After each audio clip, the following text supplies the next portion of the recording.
জয়নাল হাজারের ফ্লাইটে সিঙ্গাপুর যান পরিমণি। আওয়ামী লীগের নেতা জয়নাল আবেদিন হাজারের ফ্লাইটে করেই সিঙ্গাপুর গিয়েছিলেন বিতর্কিত নায়িকা পরিমণি।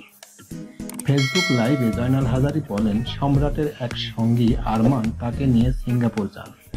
আমরা একই ফ্লাইটে গেলাম এবং আসার সময় একই ফ্লাইটে এলাম। এই আরমানের কোনো ছবি মুক্তি পেয়েছে বলে আমি জানি না। ফেনীতেও তাকে নিয়ে গিয়েছিল। একটা কথাতেই সব শেষ হয় যে এই মেয়ে বোট ক্লাবে গিয়েই অপরাধ করেছে। পরিমণির উদ্দেশ্যে তিনি আরো বলেন, মেয়েটা যদি না যেত এই ঘটনা হতো না। তাকে যদি ধর্ষণ করা হয় বা নির্যাতন করা হয় তা তো তার দোষেই হয়েছে।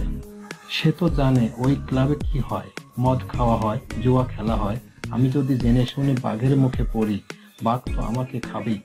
সাপের গায়ের উপর পা দিলে তো কামড়াবেই, এটা তো জানা কথাই। তাহলে সে কেন গেল? মূলত এটার জন্য আমি তাকে অপরাধী করি। আওয়ামী লীগের কেন্দ্রীয় উপদেষ্টা কমিটির সদস্য জয়নাল আবেদিন আরো বলেন, পরিমণি বোট ক্লাবের ঘটনার পর থানায় গিয়েছিলেন মামলা করতে। তবে পরিমণি অসংলগ্ন মাতাল ছিলেন বলে সেই মামলা নেননি থানার ওসি সাহেব।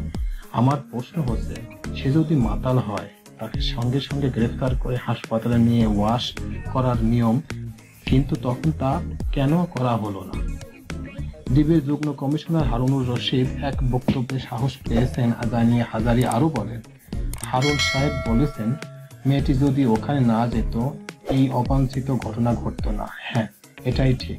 এখন আমি বলতে পারি, এই করোনা কালে একটি যুবতী মেয়ে পরিমণি রাত ৩টা পর্যন্ত সেই বোট ক্লাবে ছিল। সে সেখানে ভাঙচুর চালিয়েছে বলে ক্লাবটি মামলা করেছে। আমি বলি, তাকে তখনই কেন আটক করা হলো না যখন সে মাতাল অবস্থায় থানায় গেছে?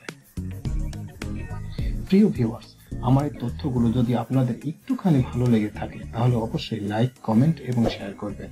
আর যারা এখন এই চ্যানেলটি সাবস্ক্রাইব করেন নাই তাদের প্রতি রিকোয়েস্ট রইল চ্যানেলটি সাবস্ক্রাইব করবেন। তো আজকে পর্যন্ত সবাইকে ধন্যবাদ।